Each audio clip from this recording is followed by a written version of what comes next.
Morning ക്ലാസ്സിൽ നമ്മൾ പഠിച്ചെന്തായിരുന്നു? Experiment last experiment activity 7 നമ്മൾ പറഞ്ഞു അല്ലേ? അതായത് ഒരു ആക്ടിവിറ്റി 7 പറഞ്ഞു കഴിഞ്ഞു. ഇനി താഴത്തെ പാരഗ്രാഫ് മാത്രം അല്ലേ? Okay. Sometimes during strenuous activities such as long distance running, your body cannot get enough oxygen. Sometimes when we do hard work, running fastly for a long distance and all, then at that time our body need more oxygen. Sometimes we may not get sufficient oxygen at that time. അപ്പം നമ്മൾ ചില സമയത്ത് ഭയങ്കര സ്പീഡിൽ ഓടുമ്പോൾ അല്ലെങ്കിൽ എന്തെങ്കിലും hard ഭയങ്കര കട്ടിയായിട്ടുള്ള ജോലികൾ ചെയ്യുന്ന സമയത്ത് എന്ത് സംഭവിക്കും? നമ്മുടെ ശരീരത്തിന് ആവശ്യമായിട്ടുള്ള ഓക്സിജൻ ആ സമയത്ത് നമുക്ക് കിട്ടിയെന്ന് വരില്ല. Then automatically our body will have one reaction. Then the body will not get the required energy. To get the additional energy, anaerobic respiration occurs within our muscle cells. So ആ സമയത്ത് നമ്മുടെ muscle സെല്ലിൻ്റെ ഉള്ളിൽ automatic ആയിട്ട് അവർ respiration നടക്കും. ഒരു anaerobic ആയിട്ടുള്ള ഒരു റെസ്പിറേഷൻ നടക്കും. In this process there is a particular break down of glucose to produce lactic acid. ആ സമയത്ത് നമ്മുടെ ബോഡിയിൽ അതായത് സാധാരണഗതിയിൽ നമുക്ക് ആവശ്യമുള്ള ഓക്സിജൻ നമ്മുടെ ബോഡിയിൽ കിട്ടും respiration, but sometimes when we do run very fastly to a long distance, not for 5 minutes and all, ഒരു 5 meter അങ്ങനെ കുറച്ച് ഓടുന്നതിലല്ല, കുറെ ദൂരമൊക്കെ ഓടേണ്ടതായിട്ട് വരുന്നു. പിന്നെ ഹൈ ഹില്ല് ക്ലൈംബ് ചെയ്തതായിട്ടൊക്കെ വരുന്നു. അങ്ങനെയൊക്കെ ചെയ്യേണ്ട സമയത്ത് എന്ത് സംഭവിക്കുന്നു വെച്ചാൽ, അല്ല നമ്മൾ ചെയ്യാത്ത ജോലി കട്ടിയായിട്ടുള്ള ഇങ്ങനെ കൊത്തലും പണിയിലും അങ്ങനത്തെ എന്തായാലും ഹാർഡായിട്ട് വളരെ ഹാർഡായിട്ടുള്ള പണി for a long time if you are doing, what will happen? Oxygen will not be sufficient for our body. അപ്പോൾ എന്ത് സംഭവിക്കുന്നത്? നമ്മുടെ ബോഡിയിൽ തന്നെ respiration occurs within our cells. നമ്മുടെ സെല്ലിൻ്റെ ഉള്ളിൽ തന്നെ ഓട്ടോമാറ്റിക് ആയിട്ട് ആൻഎയറോബിക് റെസ്പിറേഷൻ നടക്കും. അപ്പോൾ എന്ത് സംഭവിക്കും? Glucose will break down into produce lactic acid. ശരീരത്തിന് ആവശ്യം ലാക്റ്റിക് ആസിഡ് പ്രൊഡ്യൂസ് ചെയ്യാൻ പറ്റും. The accumulation of lactic acid in the body causes muscle cramps. ഈ ലാക്റ്റിക് ആസിഡ് പ്രൊഡ്യൂസ് ചെയ്ത് കഴിയുമ്പോൾ നമ്മുടെ ബോഡിയിൽ എന്തുണ്ടാകും? Muscles cramps. ക്രാംസ് എന്ന് പറഞ്ഞാൽ എന്താണ്? Somewhat pain. ഇവിടെ ഭയങ്കര മഴയാണ്, അതുകൊണ്ട് കേൾക്കുന്നില്ല. ഓക്കെ, അൻമരിയക്ക് മഴയാണ്, ഇവിടെ നല്ല വെയില. ഓക്കെ അൻമരിയ. അപ്പം പിന്നെ അങ്ങനെ എന്താ സംഭവിക്കുന്നു? പിന്നെ മസിലിനൊക്കെ വേദന പോലെ തോന്നും. അൻമരയ്ക്ക് മഴയാണ് അവിടെ? Is it raining there? Okay. Now can you hear? Okay. If you can't hear properly, if the net is cut off, then you should attend the YouTube class. Okay. So why you sometimes have cramps after heavy exercise? അതുകൊണ്ടാണ് നമുക്ക് ചില സമയത്ത് ചില ദിവസങ്ങൾ നമ്മൾ വലിയ ഓട്ടമൊക്കെ ഓടിയിട്ട് അല്ലെങ്കിൽ വലിയ കുന്നൊക്കെ കയറി ഹില്ലൊക്കെ കയറി ഇറങ്ങിക്കഴിഞ്ഞ് കഴിയുമ്പോൾ പിറ്റേ ദിവസമൊക്കെ അല്ലെങ്കിൽ നമുക്ക് മസിൽ പെയിൻ ഒക്കെ ഉണ്ടാകാറുണ്ട്. അങ്ങനെ എപ്പോഴെങ്കിലും തോന്നിയിട്ടുണ്ടോ? നമ്മുടെ സ്കൂളിലൊക്കെ നമ്മൾ എന്താ പറയണ്ടേ, sports day, when there is a sports day and all, you will run, then you may jump, you may do some exercise and all on those days, isn't it? So in those particular time, oxygen will not be sufficient for our body. Then what will happen? അപ്പൊ എന്ത് സംഭവിക്കുന്നേ? ആ oxygen sufficient അല്ല എങ്കിൽ നമ്മുടെ ബോഡിയിൽ ഇപ്പൊ ഈ പറഞ്ഞ പ്രൊസീജിയർ തന്നെ, അതായത് നമ്മൾ ചില ദിവസങ്ങളിൽ നമ്മുടെ സ്പോർട്സ് ഡേ ഉള്ളപ്പോഴോ അല്ലെങ്കിൽ അങ്ങനെ എന്തെങ്കിലുമൊക്കെ ചെയ്യുമ്പോൾ നമ്മൾ എന്താ പറയുന്നത്, കാലിനും കൈക്കും ഒക്കെ നല്ല വേദന ഉണ്ടാകാൻ കാരണം നമ്മൾ നല്ല ഹാർഡ് വർക്ക് ചെയ്ത് കഴിയുമ്പോൾ നമ്മുടെ ബോഡിക്ക് ആവശ്യമായിട്ടുള്ള ഓക്സിജൻ ഉണ്ടാവത്തില്ല. അപ്പൊ നമ്മുടെ സെല്ലിൽ തന്നെ ഓട്ടോമാറ്റിക് ആയിട്ട് ആൻഎയറോബിക് റെസ്പിറേഷൻ നടക്കും. അപ്പൊ അതിന്റെ ഫലമായിട്ട് glucose will break down into lactic acid. This lactic acid will cause for the pain in our muscles. അതുകൊണ്ടാണ് നമുക്ക് പിറ്റേ ദിവസമൊക്കെ മസിൽ പെയിൻ ഒക്കെ ഉണ്ടാകുന്നത്. ഒരു കുന്നൊക്കെ കയറി അങ്ങനെയൊക്കെ നടന്ന് വെയിലത്തൂടെയൊക്കെ നടന്ന് കുറേ ദൂരം നടക്കേണ്ടതായിട്ടൊക്കെ വന്നു കഴിഞ്ഞാൽ പിറ്റേ ദിവസം നിങ്ങളുടെ മസിലിനൊക്കെ വേദന ഉണ്ടാകുന്നതിന്റെ കാരണം മനസ്സിലായോ? നമ്മൾ എപ്പോഴും ഡെയിലി വീട്ടിലൊക്കെ എന്തോരം നടക്കുന്നതല്ലേ, എന്നിട്ട് നമുക്ക് അങ്ങനെ സാധാരണ നമുക്ക് പെയിൻ ഒന്നും ഉണ്ടാകുന്നില്ല. പക്ഷെ നമ്മൾ കുറെ ഓടുക അല്ലെങ്കിൽ വലിയ കയറ്റമൊക്കെ കയറുക, കുറെ സമയമൊക്കെ കയറി കഴിഞ്ഞ് കഴിയുമ്പം Turn off my video. ഇവിടെ കറണ്ട് ഇല്ല മിസ്. ഓക്കെ തരാൻ മതി. ഓക്കെ, അപ്പം അങ്ങനെയൊക്കെ വരുമ്പോൾ നമ്മുടെ ബോഡിയിൽ സഫീഷ്യൻറ്റ് ഓക്സിജൻ കിട്ടാതെ വരുമ്പോഴാണ് നമ്മുടെ ഈ അനോറോബിക് റെസ്പിറേഷൻ നടക്കും. അതായത് നമ്മുടെ ഗ്ലൂക്കോസ് ലാക്റ്റിക് ആസിഡ് ആയിട്ട് ബ്രേക്ക് ഡൗൺ ആകും. ഈ lactic acid will cause for the pain in the muscles and all. Sometimes you have cramps after heavy exercise. You can get a relief from these cramps by massaging the affected part or by having a hot bath. അങ്ങനെ കാലിനും കൈക്കൊക്കെ മസിലിന് വേദന വന്നു കഴിഞ്ഞു കഴിഞ്ഞാൽ നമ്മൾ എന്ത് ചെയ്യും? നമ്മൾ ഒന്നെങ്കിൽ ഇങ്ങനെ മസാജ് ചെയ്യും. We will massage it, isn't it? We may massage or we may have hot bath. ചൂടുവെള്ളത്തിലൊക്കെ ഒന്ന് കുളിച്ച് കഴിയുമ്പോൾ, അല്ലെ സംടൈംസ് നിങ്ങളുടെ വീട്ടിലോ അമ്മച്ചിമാരൊക്കെ ചെയ്യുന്നില്ലേ, കുഴമ്പൊക്കെ തേക്കാറുണ്ടോ? ഉണ്ടോ? കാലിന് വേദന എന്നൊക്കെ പറഞ്ഞാൽ കാലിന് കുഴമ്പൊക്കെ തേച്ചിട്ട് അവരെന്ത് ചെയ്യും? അവര് ചൂടൊക്കെ പിടിക്കും. അപ്പൊ അത് പൊക്കോളും. അതിൽ കാര്യമാക്കേണ്ട കാര്യങ്ങളൊന്നുമില്ല. ഇപ്പൊ ഒരു ദിവസം നമ്മുടെ പറമ്പിന്റെ ഏറ്റവും മേളിലുള്ള പറമ്പിൽ പോയി, കുന്നു കയറിപ്പോയി, പിന്നെ ഇറങ്ങിയൊക്കെ വന്നു, 2 തവണ കയറേണ്ടതായിട്ട് വന്നു, ഇറങ്ങേണ്ടതായിട്ടൊക്കെ വന്നു, പണിക്കാരൊക്കെ ഉണ്ട്, വെള്ളം കൊടുക്കാനൊക്കെ പോയി. In such case what will happen? Next day our leg may have pain. കാരണം എന്താണ്? നമുക്കിവിടെ ആ കയറ്റം 2 തവണ കയറി ഇറങ്ങിയത് നമ്മുടെ നല്ല എക്സസൈസ് ആയിരുന്നു അത്. അപ്പം നമുക്ക് ശരിക്കും ഓക്സിജൻ ഫുള്ള് കിട്ടിയില്ല. അപ്പം നമ്മുടെ ബോഡിയിൽ ഉണ്ടായിരുന്ന ഗ്ലൂക്കോസ് ഈ ലാക്റ്റിക് ആസിഡ് ആയിട്ട് പോയി. അങ്ങനെയാണ്. അപ്പം നമുക്ക് കുറച്ച് കഴിയുമ്പോൾ വൈകുന്നേരം ആകുമ്പോൾ കാലിനൊക്കെ വേദന ഉണ്ടാകും. അപ്പം നമ്മൾ പേടിക്കാനൊന്നുമില്ല, ഹോസ്പിറ്റലൊന്നും പോകേണ്ടതായിട്ടുള്ള വലിയ സംഭവങ്ങളൊന്നുമില്ല. ജസ്റ്റ് ഒന്ന് മസാജൊക്കെ ചെയ്യുക. പിന്നെ അല്ലെങ്കിൽ ഒന്ന് ചൂടുവെള്ളത്തിലൊക്കെ ഒന്ന് കുളിക്കുക. If you have balm like that, tiger ബാമോ like that something, if there balms and all, you can just apply and just massage it. That's all, it will go. Okay, you can get relief from the cramps by massaging the affected part or by having a hot bath. Both these activities improve circulation of blood in the body, leading the increased supply of oxygen. If you massage like this way, നമ്മളിങ്ങനെ കൈയൊക്കെ ഇങ്ങനെ തിരുമ്മി കഴിഞ്ഞാൽ, massage ചെയ്ത് കഴിഞ്ഞാൽ നമ്മുടെ blood circulation will take place fastly. Blood circulation fast ആയിട്ട് നടക്കും. അപ്പോൾ എന്ത് സംഭവിക്കും? there will be more supply of oxygen. This results in complete breakdown of lactic acid to carbon dioxide and water, and hence you get a relief from cramps. So ഈ lactic acid എന്താകും? Carbon ഡൈ ഓക്സൈഡും വാട്ടറും ആയിട്ട് മാറും. then അപ്പം നമുക്ക് വേദനയൊക്കെ മാറും. ഓക്കെ, മനസ്സിലായ സംഭവം?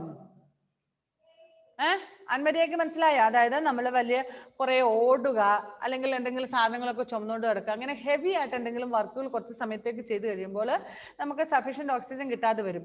അപ്പം നമ്മുടെ സെല്ലുകളിൽ എന്ത് ചെയ്യും? നമ്മുടെ സെല്ലിൽ അനോറോബിക് റെസ്പിറേഷന് നമ്മുടെ മസിൽസിലൊക്കെ ഉണ്ടാകും. അപ്പം അതിൻ്റെ ഫലമായിട്ട് എന്താ സംഭവിക്കുന്നത്? നമ്മുടെ ശരീരത്തിലുള്ള glucose, partial break down of glucose to produce lactic acid ആകും. പക്ഷേ നമ്മുടെ ആ ഗ്ലൂക്കോസ് കാർബൺ ഡൈ ഓക്സൈഡും വാട്ടറുമാണ് ആകേണ്ടത്. ഇൻസ്റ്റെഡ് ഓഫ് ദാറ്റ് എന്താകും? ലാക്റ്റിക് ആസിഡ് ആകും. സോ ഇത് നമ്മുടെ മസിൽ പെയിന് കാരണമാകും. when we massage it or when we take a hot bath and all, അതല്ലെങ്കിൽ നമ്മൾ ഈ പറയുന്ന ബാം അങ്ങനത്തെ എന്തെങ്കിലും പുരട്ടി കഴിഞ്ഞ് മസാജൊക്കെ ചെയ്ത് കഴിഞ്ഞാൽ ബ്ലഡ് സർക്കുലേഷൻ ഇംപ്രൂവ് ചെയ്യും. സോ ഓട്ടോമാറ്റിക്കലി ഗ്ലൂക്കോസ് വില് പിന്നെ കാർബൺ ഡൈ ഓക്സൈഡും വാട്ടറും ആയിട്ട് മാറും. അതായത് പിന്നെ നമ്മൾ ആദ്യം ഉണ്ടായ ലാക്റ്റിക് ആസിഡ് ആണെങ്കിലും it will turn into carbon dioxide and water. Then the pain will go away. Understand? Okay, that's all about those lessons. Okay, if you have any doubt, you can ask. ഒന്നുമില്ല, അതെനിക്കറിയാം, എന്നും അത് തന്നെയല്ലേ പറയുള്ളൂ. No doubts. Just to go through the lesson. If you have any doubt, you can ask now. Otherwise, we'll go to discuss the question answers.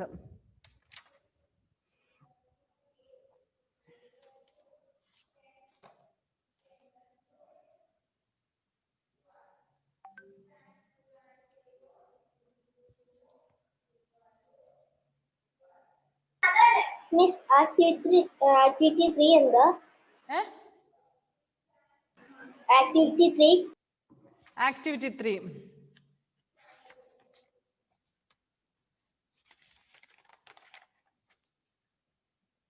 ഓ, ഇത് നമ്മൾ ചെയ്തില്ലാന്ന് തോന്നുന്നല്ലേ? Take 2 identical test tubes A and B. Pour a little lime water in each. In test tube A, insert a wire guys and put a bottle in it as shown. Tightly close the corks on the both the tubes to make them tight. Observe the lime water after 12 hours. In which tube did the lime water turn milky? Why? അതായത് ഒരു 2 test tube എടുക്കുക, പോർ lime water in 2, രണ്ടിലും lime water എടുക്കുക. എന്നിട്ട് ഒരെണ്ണത്തിനകത്ത് ഒരു കുഞ്ഞു പ്രാണീനെ, ബീറ്റിൽ എന്ന് പറഞ്ഞാൽ ചെറിയ പ്രാണിയില്ലേ, മൂട്ട പോലത്തെ കുഞ്ഞു പ്രാണീനെ, അങ്ങനെ ഒരു ചെറിയ പ്രാണീനെ അതിനകത്തിട്ട് മറ്റതിനകത്ത് വേണ്ട. എന്നിട്ട് എന്ത് ചെയ്യണം? ജസ്റ്റ് രണ്ടും അടച്ചു വെക്കുക. അടച്ചു വെച്ചതിന് ശേഷം ആഫ്റ്റർ ഫ്യൂ അവേഴ്സ്, കുറച്ച് മണിക്കൂറുകൾക്ക് ശേഷം നോക്കുക എന്ത് സംഭവിക്കുന്നു എന്ന്. എന്ത് സംഭവിക്കും? ലൈം വാട്ടർ ആണുള്ളത് അല്ലേ? അപ്പൊ ഇതിനകത്ത് ഈ ബീറ്റലിന്റെ കാർബൺ ഡൈ ഓക്സൈഡ് അതിനകത്ത് ഉണ്ടാകും. മനസ്സിലായോ? അപ്പൊ കാർബൺ ഡൈ ഓക്സൈഡ് വരുമ്പോൾ ലൈം വാട്ടറിന് എന്ത് സംഭവിക്കുന്നേ? മിസ്, ആ ബീറ്റലിനെ കൊന്നിട്ടാണ് ഉണ്ടേ? No no no no, live one. കൊല്ലരുത്, ദുഷ്ടപ്രവൃത്തികളൊന്നും ചെയ്യാൻ പറ്റില്ല. അത് ചാകുന്നോടം വരെ അതിനകത്ത് കിടന്നോട്ടെ. വേണമെങ്കിൽ നിങ്ങൾക്ക് ഭയങ്കര സിമ്പതിയാണ്, കുറച്ച് കഴിയുമ്പോൾ തുറന്നു വിട്ടു. കുറച്ച് കഴിഞ്ഞിട്ട് കുറച്ച് ഓക്സിജൻ ഉണ്ടല്ലോ ഇതിനകത്ത്, ഓൾറെഡി ആ ട്യൂബിനകത്ത് കുറച്ച് ഓക്സിജൻ ഉണ്ടല്ലോ. ഓക്കെ, അപ്പൊ ആ ജീവനുള്ള സാധനത്തിനെ തുറന്നു വിട്ട് കഴിയുമ്പോൾ അത് ബ്രീത്ത് ചെയ്യും. Then carbon dioxide it will breathe out ചെയ്യും. അപ്പൊ ആ കാർബൺ ഡൈ ഓക്സൈഡ് ഈ ലൈം വാട്ടറിലുമായിട്ട് ചേരുമ്പോൾ എന്താ സംഭവിക്കുന്നത്? It will turn into milky. That's all, അത്രേ ഉള്ളൂ. മനസ്സിലായോ?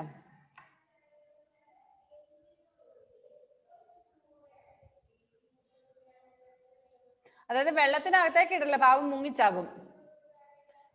എന്തേലും ഒരു നൂല് പോലെ അങ്ങനെ എന്തെങ്കിലും വെച്ച് സാധനത്തെ അതിനകത്ത് വെച്ചാൽ മതി, വെള്ളത്തിലേക്ക് തള്ളിയിടണ്ട. പോട്ടെ, അത്ര ദുഷ്ടപ്രവൃത്തി ഒന്നും ചെയ്യണ്ട. അപ്പൊ അതിന്റെ കാർബൺ ഡൈ ഓക്സൈഡ് ഒക്കെ ചേർന്ന് കഴിയുമ്പോൾ എന്താണെന്ന് വെച്ചാൽ എ ട്യൂബിലുള്ള, അതായത് ബീറ്റിലിന് ഇട്ടിരിക്കുന്ന ട്യൂബില് lime water will turn to milky because it gets carbon dye oxide breath out ചെയ്യുന്നുണ്ട്. മറ്റത് അങ്ങനെ തന്നെ ഇരിക്കും, അത്രേ ഉള്ളൂ. Okay, any other doubt? ഇല്ല. ഷോണുണ്ടോ മോനെ? ഡൗട്ട് എന്തെങ്കിലും ഉണ്ടോ? ഇല്ല. Then take page 126. Choose the most appropriate answers. Read the first question as shown.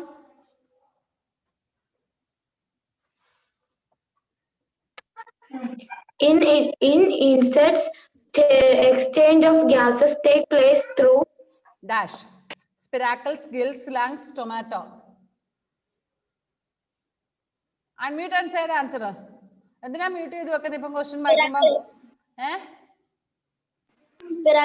Spiracles. Okay, put tick mark for spiracles. And Maria, read the second question. Shreya Kuti, can you hear Shreya?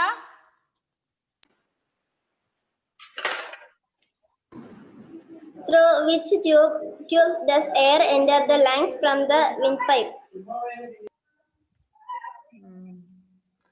Okay, through which tubes does the air enter the lungs from the windpipe?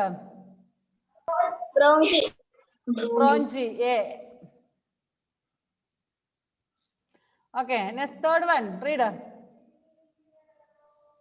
Shone. Where is the respiratory system? Does oxygen from the air breathed in pass into the blood?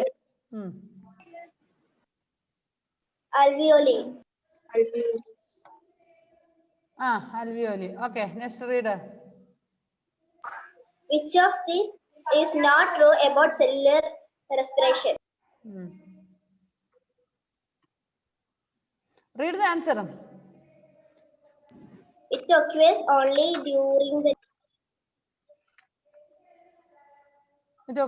during the day. Okay, which of this is not true about cellular respiration? Okay. B is the answer. It occurs only during the day. Next, fifth one. Read, Sean. Which of this is true about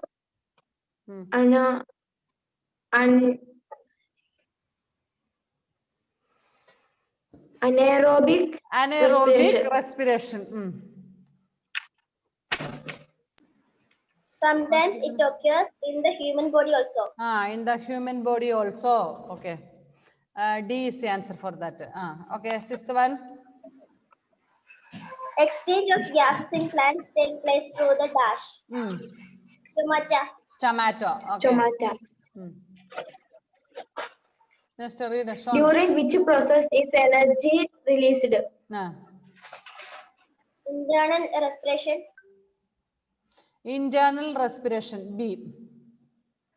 Okay. Next, 8th one. Which of these is not true? Not true. In composition, energy is released in several steps, whereas in respiration, it is released in a single step. C is the answer. Okay. Very short answers. Give one word answer. Give one word for the process of release of energy by oxidation of food. Cellular respiration. Answer is cellular respiration, right? And the Anmari Kutika Valera happy at and oh, അല്ല miss cellular എന്ന് പറഞ്ഞ തെറ്റിപ്പോയതാ. തെറ്റിപ്പോയതുകൊണ്ട് ചിരിച്ചാണോ? Cellular, CELLULAR, cellular respiration, RESPIRATION. കുട്ടപ്പ എഴുതിയടാ. What is second question? Name the flap that close the windpipe when you swallow food. Food swallow ചെയ്യുന്ന സമയത്ത് നമ്മുടെ വിൻഡ് പൈപ്പ് അടച്ചു വെക്കൂന്ന് പറഞ്ഞു. ആ സാധനത്തിന്റെ പേരെന്താന്ന്? എപ്പിഗ്ലോട്ടിസ്. EPIGLOTTIS. എപ്പിഗ്ലോട്ടിസ്. ഓക്കെ, നിങ്ങൾക്ക് എഴുതാൻ പറ്റുന്നില്ലെങ്കിൽ ഓക്കെ, ഞാനൊരു ആൻസേഴ്സ് വാട്സപ്പിൽ ഇട്ട് തരുമ്പോൾ എഴുതാം കേട്ടോ. എന്നാ പിന്നെ നമുക്ക് അടുത്ത ലെസണിലേക്ക് പോകാം. എപ്പിഗ്ലോട്ടിസ് എഴുതിയോ? എന്നാ പിന്നെ നമുക്ക് ഇത് ആൻസർ ഡിസ്കസ് ചെയ്യാം. എഴുതിയോ? ഓക്കെ. നിന്റെ ഇരിപ്പ് കണ്ടപ്പോ എനിക്ക് തോന്നി സ്പെല്ലിംഗ് ഒന്നും പിടികിട്ടിയില്ല എന്ന്, അതാ ഞാൻ പറഞ്ഞേ. എപ്പിഗ്ലോട്ടിസ് എഴുതില്ലേ? Next third one. Which muscular part of the body present in the chest cavity helps air to be breathed in and breathed out? Diaphragm. Answer is diaphragm. Spelling DIAPHRAGM. Okay. Next, fourth question. Taking in oxygen and giving out carbon dioxide is called dash or dash respiration. Breathing. Breathing or external. First ആദ്യത്തെ ഡാഷില് breathing എഴുതാൻ, രണ്ടാമത്തെ ഡാഷില് external, EXTERNAL, external respiration. Miss, EXTERNAL, external. The name the pores in the stem and leaves of plants through which exchange of gas take place. Stomata. Stomata. Okay. STOMATA.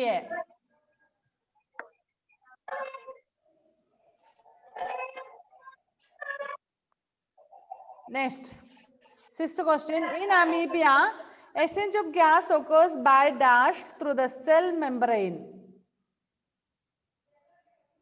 Diffusion. Diffusion. DIFFUSION.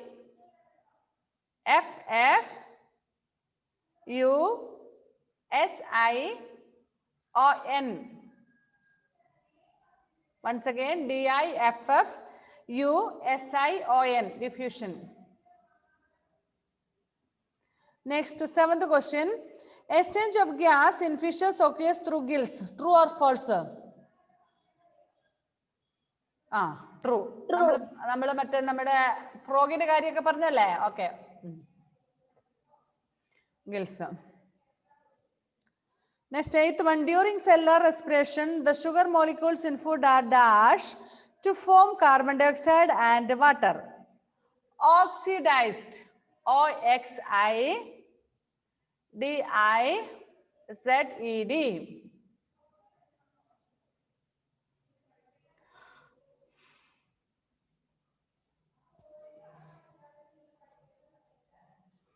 Next, 10th question. A respiration without oxygen is called aerobic respiration. True or false? Ninth question. Eh? Ninth question. Ninth question. 9th question വായിക്കുന്നേ. Respiration without oxygen is called aerobic respiration. True or false?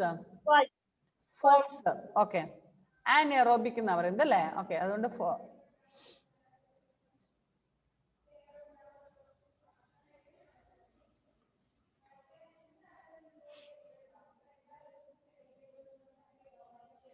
next, trace the path of oxygen in humans during respiration by filling in the blanks with the main organs of the respiratory system. Nostrila and nasal cavity. ബാക്കിയുള്ളത് നിങ്ങൾ നോക്കി എഴുതണം. എവിടെയാണ് രവോ? നമ്മുടെ page അല്ല, ഞാൻ പറഞ്ഞുതരാം.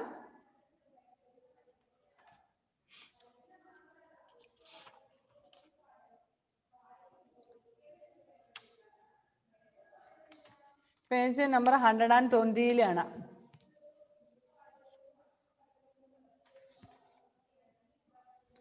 Nostrils, അതായത് പേജ് നമ്പർ 20-ല് the respiratory system in humans എന്നും പറഞ്ഞുകൊണ്ട് കാണിക്കുന്നുണ്ട് അല്ലേ? ഓക്കെ, അതില് ഫസ്റ്റ് വൺ അവിടെ തന്നിട്ടുണ്ട് ഓൾറെഡി. എന്താണ്? Nostrils and nozzle cavity. അതിനുശേഷം next one is trachea.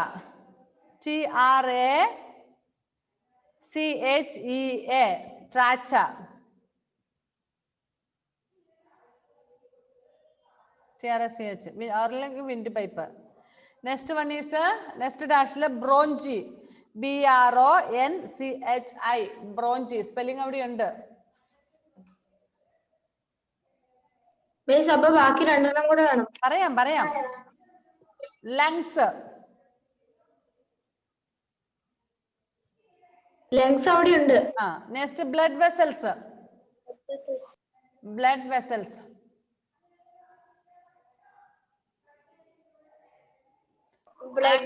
Blood.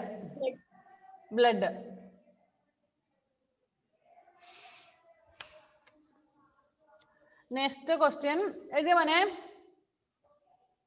പിന്നെ സെൽസ് ഓൾറെഡി അവിടെ തന്നിട്ടുണ്ട്. The substance present in blood which transport oxygen is haemoglobin. Haemoglobin.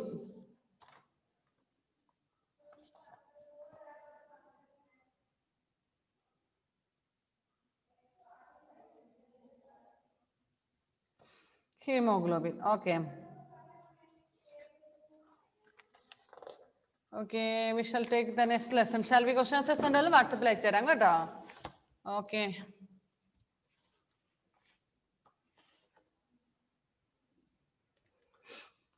Next lesson number 12, transportation of materials in plants and animals.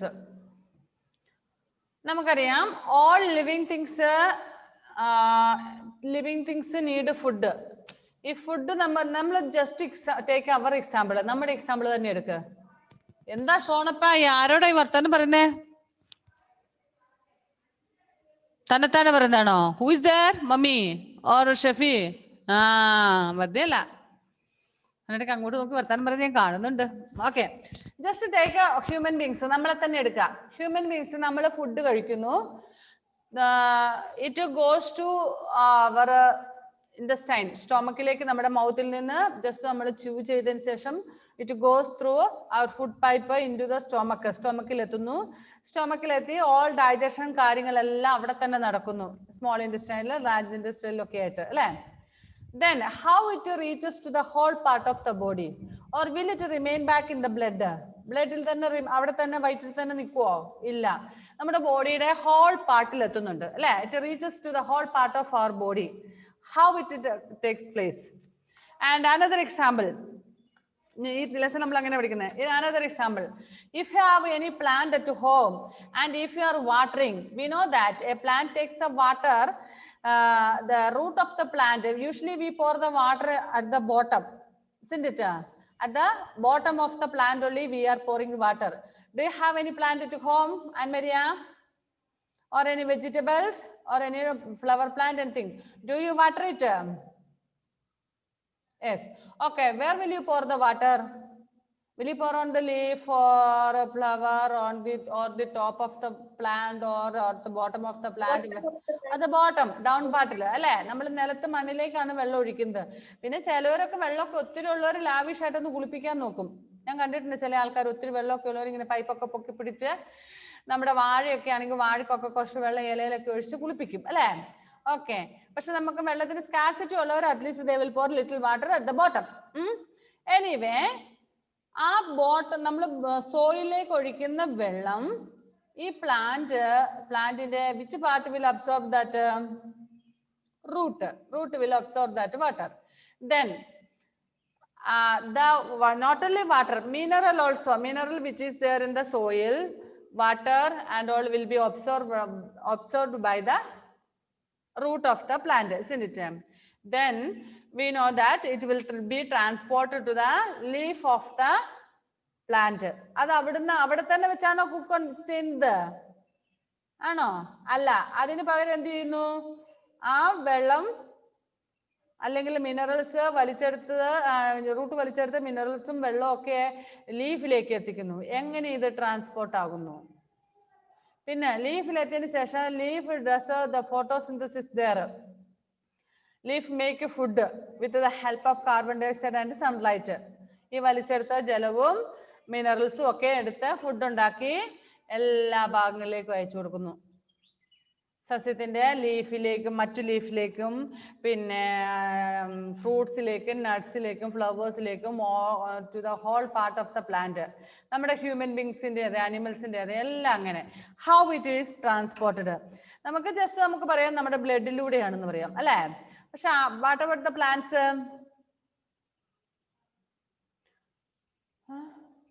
വാട്ടറിലൂടെയാ? നമുക്ക് പഠിക്കാം. To stay alive, all living organisms need to transport materials like food, water, oxygen to various parts of the body. ഇപ്പൊ നമ്മളൊന്ന് ഓർത്ത് നോക്കി, നമ്മുടെ സ്റ്റൊമക്കിൽ തന്നെ കിടക്കുവാണ് ഫുഡൊന്നും ഒരു നമ്മുടെ കൈ അനക്കാനോ കണ്ണുകൊണ്ട് കാണാനോ ചെവി കൊണ്ട് കേൾക്കാനോ ഒന്നും പറ്റൂല. അതെല്ലാം ക്ഷീണിച്ച് അവശതയായിട്ട് അവിടെ കിടക്കും. സ്റ്റൊമക്ക് മാത്രം നല്ല ഉഷാറായിട്ടിരിക്കും. പക്ഷെ അങ്ങനെയല്ല, ആക്ച്വലി എല്ലാ ഭാഗങ്ങളിലും എത്തുന്നതുകൊണ്ട് എല്ലാ പാർട്ടും നന്നായിട്ട് ഫങ്ഷൻ ചെയ്യുന്നുണ്ട് അല്ലേ? Food and oxygen are transported to all the cells in the body for respiration and growth. റെസ്പിറേഷനും ഗ്രോത്തിനും വേണ്ടി food is pass to all part of the body. അത് പ്ലാന്റ്സിന്റെ ആണെങ്കിലും പ്ലാന്റ്സിന്റെ ആണെങ്കിലും അനിമൽസിന്റെ ആണെങ്കിലും ഹ്യൂമൻ ബീങ്സിന്റെ ആണെങ്കിലും ഏത് തരം ലിവിങ് തിങ്സിന്റെ ആണെങ്കിലും അത് അബ്സോർവ് ചെയ്യുന്ന അതിന് കിട്ടുന്ന ഫുഡ് അതിന്റെ എല്ലാ പാർട്ടിലേക്കും എത്തിക്കുന്നുണ്ട്. Waste products are transported from the cells to the organs that excrete them. ഇനി ഈ പറയുന്ന വേസ്റ്റ് എല്ലാം കൂടി എന്ത് ചെയ്യുന്നു? എക്സ്ക്രിയേറ്റ് ചെയ്യാൻ വേണ്ടിയിട്ട് അതും ശരീരത്തിൽ നിന്നും പുറന്തള്ളപ്പെടുന്നു. There are various methods by which materials are transported in plants and animals. Animalസിലും പ്ലാന്റ്സിലും ഇങ്ങനെ different methods are there to transport all these things to the whole part of the body and to whole parts of the plants.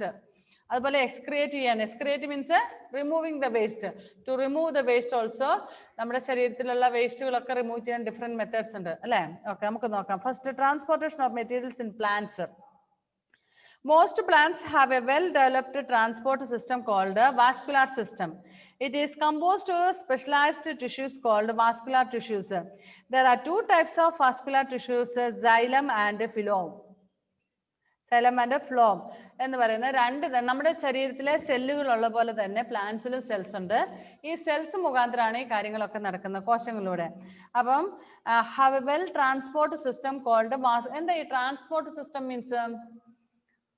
Transport എന്ന് പറഞ്ഞ അർത്ഥം എന്താണ്? നമുക്ക് ഒരു സ്ഥലത്തു നിന്നും വേറെ സ്ഥലത്തേക്ക് പോകണം. Suppose your house is at Pulingome. If you want to come to Cherupuzha, how you will come? You will choose any transport like car, bus, lorry, something like that way അല്ലേ? ട്രാൻസ്പോർട്ട് എന്ന് പറഞ്ഞാൽ ഗതാഗതത്തിന് യാത്രയ്ക്ക് വേണ്ടിയിട്ട് ഉപയോഗിക്കുന്നത്. അതുപോലെ ഇങ്ങനെ ഒരു സ്ഥലത്തു നിന്ന് വേറെ സ്ഥലത്തേക്ക് ട്രാൻസ്പോർട്ട് ചെയ്യാൻ വേണ്ടിയിട്ട് നല്ലൊരു ട്രാൻസ്പോർട്ട് സിസ്റ്റം നമ്മുടെ പ്ലാന്റ്സിലും അനിമൽസിലും ഒക്കെ ഉണ്ട്. That is known as vascular system. What is that? Vascular system. And vascular system is composed of specialized tissues called vascular tissue. Tissue എന്ന് പറയുന്ന ടിഷ്യൂന് എന്താ മലയാളത്തിൽ പറയുന്നേ? എന്താ ഷോൺ? എന്തോ അവിടെ പറഞ്ഞല്ലോ, അൺമ്യൂട്ട് ചെയ്ത്. ടിഷ്യൂ ഇടിയല്ല. ടിഷ്യൂസിന് tissue paper, tissue paper. Okay tissue എന്ന് പറയുന്നത് മലയാളത്തിലും ടിഷ്യൂസ് തന്നെയാണ് ഞാൻ കേട്ടിട്ടുള്ളത്. ഇനി ഡിക്ഷണറി നോക്കിയാൽ അറിയാം. ഉണ്ടോ ഞാൻ നോക്കിയിട്ട് പറയാം കേട്ടോ. ഓക്കെ അപ്പൊ നമ്മൾ it is composed of specialised tissues called vascular tissues. ഈ വാസ്കുലാർ സിസ്റ്റത്തിന് വേണ്ടിയിട്ടുള്ള ടിഷ്യൂസിന്റെ പേരാണ് vascular tissues. There are two types of vascular tissues, xylem and phloem. The phloem എന്നാണ് അതിന് പറയുന്നത്, phloem. Okay, the cells of xylem are joined end to end forming long tubes. ഞാൻ ഇവിടെ ചിത്രം ഉണ്ടോ നോക്കട്ടെ. ഓക്കെ ഓക്കെ ഓക്കെ നെക്സ്റ്റ് ക്ലാസ്സിൽ video share ചെയ്തായിരിക്കും. ഇനി നമുക്ക് ടൈമില്ല അതിനൊന്നും. Long tongues which extend from the tip of the roots to the tip of the leaves. അപ്പൊ റൂട്ടിൽ നിന്നും റൂട്ട് ഏറ്റവും ഡൗണിലാണ്. ആ ഏറ്റവും റൂട്ടിന്റെ ടിപ്പിൽ നിന്നും ഏറ്റവും മേളിലുള്ള, ഇപ്പൊ ഒന്ന് ജസ്റ്റ് ഒന്ന് ഇമാജിൻ ചെയ്ത് നോക്കി, ഒരു മാംഗോ ട്രീ ഒക്കെയാണ് അല്ലെങ്കിൽ ഒരു കോക്കനട്ട് ട്രീ ഒക്കെ എത്ര ടോളാണ് അല്ലേ? അത്രയും ടോളായിട്ടുള്ള കോക്കനട്ട് ട്രീയുടെ ലാസ്റ്റ് ലീഫിന്റെ ഏറ്റവും അറ്റത്ത് വരെ എത്താൻ വേണ്ടിയിട്ട് ഈ പറയുന്ന xylem phloem ഒക്കെ ഹെൽപ്പ് ചെയ്യും. The cells of xylem are joined end to end forming long tubes which extend from the tip of the roots to the tip of the leaves. Xylem transport water and minerals upwards from the roots. Xylem ഈ എന്താ പറയുന്ന കോർത്തിണക്കിയ പോലെ, ഇതിനകത്ത് എവിടെയാ ചിത്രത്തിലൊക്കെ ജലത്തിന്റെ നോക്കിക്കേ, താഴെ റൂട്ടിൽ നിന്ന് മേളിലത്തെ ഇലയിലുള്ള അങ്ങ് അറ്റം വരെ ഇങ്ങനെ കോർത്തിണക്കിയ മാതിരി ജോയിൻ ചെയ്തേക്കും. മോളിൽ നോക്കണ്ട, അവിടെ ഇല്ല. ഞാൻ പറഞ്ഞ ഷോട് മേളിലോട്ടൊക്കെ പെരമുകളിലെ ട്രീ ഉണ്ടടാ. ഓക്കെ കോർത്തിണക്കിയ പോലെ അത് ജോയിൻ ചെയ്തിരിക്കുന്നതാണ്. അപ്പൊ അതുകൊണ്ട് അങ്ങനെ ജലം അങ്ങനെ കണക്ട് ചെയ്തിരിക്കുന്നതാണ്. അതുകൊണ്ട് താഴെയുള്ള വാട്ടറും മിനറൽസും എല്ലാം അങ്ങനെ ലാസ്റ്റ് വരെ എത്തിക്കാൻ ഇത് ഹെൽപ്പ് ചെയ്യുന്നുണ്ട്. Phloem cells also form long tubes for transportation of food, glucose from the leaves to other parts of the body. phloem അതുപോലെ തന്നെയാണ്, അത് ഗ്ലൂക്കോസ് ലീവ്സിൽ നിന്നും to the other parts of the plant. അപ്പൊ രണ്ടിന്റെയും വ്യത്യാസം ഓർത്ത് നോക്കുക. xylem എന്ന് പറയുന്നത് xylem എപ്പോഴും താഴേന്ന് മുകളിലോട്ട്, റൂട്ടിൽ നിന്നും മേള് വരെയാണ്. ലീവ്സ് എപ്പോഴും മേളിലാണ് അല്ലെ, മേള് വരെ എത്താൻ വേണ്ടിയിട്ട്. അതായത് റൂട്ട് വലിച്ചെടുക്കുന്ന വാട്ടറും മിനറൽസും എല്ലാം നമ്മുടെ ലീഫിലേക്ക് എത്തിക്കുക എന്നുള്ളതാണ് xylem-ത്തിന്റെ പണി. ഇനി അടുത്തത് ഫലത്തിന്റെ പണി എന്താണ്? ഈ കുക്ക് ചെയ്തേക്കുന്ന അല്ലെ ഫോട്ടോസിന്തസിസിലൂടെ അവിടെ റെഡിയാക്കിയ ഫുഡ് മറ്റ് പാർട്സുകളിലേക്ക് എത്തിക്കാൻ വേണ്ടിയിട്ടാണ്, തിരിച്ചെത്തിക്കാൻ വേണ്ടിയിട്ടാണ്. സോ ഫസ്റ്റ് വൺ xylem എന്ത് ചെയ്യുന്നു? xylem എപ്പോഴും താഴേന്ന് മുകളിലോട്ട് കൊണ്ടുപോകുന്നു, ലീഫിൽ എത്തിച്ചു കൊടുക്കുന്നു. പിന്നെ അവിടെ ആക്കിയേക്കുന്ന ഫുഡെല്ലാം മറ്റു പാർട്സുകളിലേക്ക് എത്തിക്കുന്ന പണിയാണ് നമ്മുടെ phloem. മനസ്സിലായോ? ഓക്കെ ഇനി 3 minutes ഉള്ളു. പുതിയതായിട്ട് തുടങ്ങി കഴിഞ്ഞു കഴിഞ്ഞാൽ കട്ടാകുമായിരിക്കും അല്ലെ? ഓക്കെ നമ്മൾ we will wind up the class then. Okay bye.